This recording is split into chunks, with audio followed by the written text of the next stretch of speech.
香港警察的警衔究竟是如何划分的？警长、督察和警司分别都是什么级别？大家好，我是启明，本期话题：香港警察。在港剧警匪片中，我们可以经常看到各种对于香港警察不同衔级的称呼，但是却很少有人能搞懂其中的差别，甚至很难分清究竟谁的级别更高。而且这其中还掺杂着香港当地一些带有历史痕迹的俗称，比如帮办、沙展、三柴等，更让人摸不着头脑。而想要搞懂香港警察的衔级区别，就先要从最基础的警员开始。当然，在成为警员之前，还要先经过考试和测评，进入警察学院，接受为期27周的基础训练，并在合格毕业之后，才能成为一名正式的警员。所佩戴的肩章只有警号，没有任何其他标志。那香港警察警员警衔之上是什么级别？香港警察学院毕业成为警员之后，首先是要作为军装巡逻小队成员，执行为期1年的巡逻任务，之后调入机动部队，也就是 PTU 进行16个月的执勤。当然，这其中还包括3个月的训练时间，之后才会分配到任意一个警区工作。当然，也有可能进入新的机动部队，成为随时听候调动出紧急任务的警察部队一员。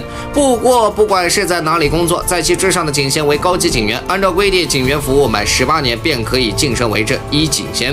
所佩戴的肩章为警号加1道拐，而之所以要这么久，实际上是因为绝大多数警员的晋升是通过考试遴选为警长，而高级警员则只是对于少数长时间服务警队但却没有能力通过考试的警员一种安慰性的晋升。由于香港警察又将警衔上的1道拐俗称为柴，所以高级警员又被俗称为伤心柴。即便服役18年，也还是巡逻人员。当然，成为高级警员之后，理论上也可以同样考警长。香港警察究竟如何成为警长？警长之上又是什么警衔？无论是警员还是高级警员，只要服务满4年，就有机会在通过考试或者接受遴选委员会推荐之后，晋升成为警长。其肩章为警号加3道拐，因此又被俗称为三柴，英文为 Secret， 音译为沙展。而警长的衔级听上去虽然好像不小，但其实主要就是负责分段指挥，也就是一辆5名警员冲锋车的指挥任务。而在警长之上的金属警长，则需要警长工作满4年后，同样进行升级考试和遴选推荐，实现晋升。其肩章除了警察和香港警察英文缩写 HKP 字样外，就是一个香港警察的警徽，其主要担任小队副指挥官的职责，并且到此为止是香港警察的元佐级，在其之上就是更高的督察和警司级别了。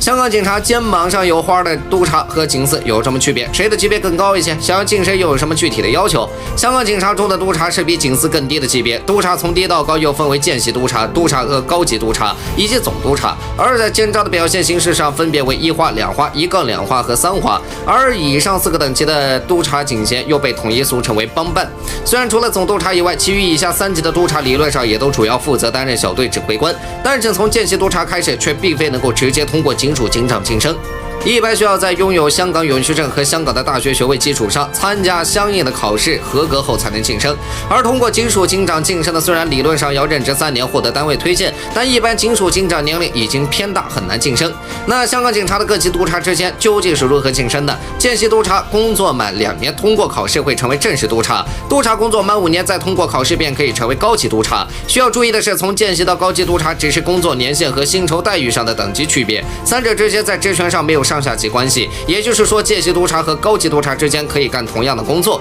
只是后者资历更老一些。不过，想要晋升总督察，则需要高级督察任职满5年，再经过考试遴选晋升。而总督察已经可以任职总部单位副主管或分区副指挥官，比如重案组副组长，在其之上就是警司1级。那如何成为香港警察警司级别的呢？在总督察任职满2年后，终于不用考试，只要通过遴选委员会推荐，就可以成为警司。肩章为半包围麦穗的紫荆花区徽标志，担任总部单位的主管或总区之下分区的指挥官。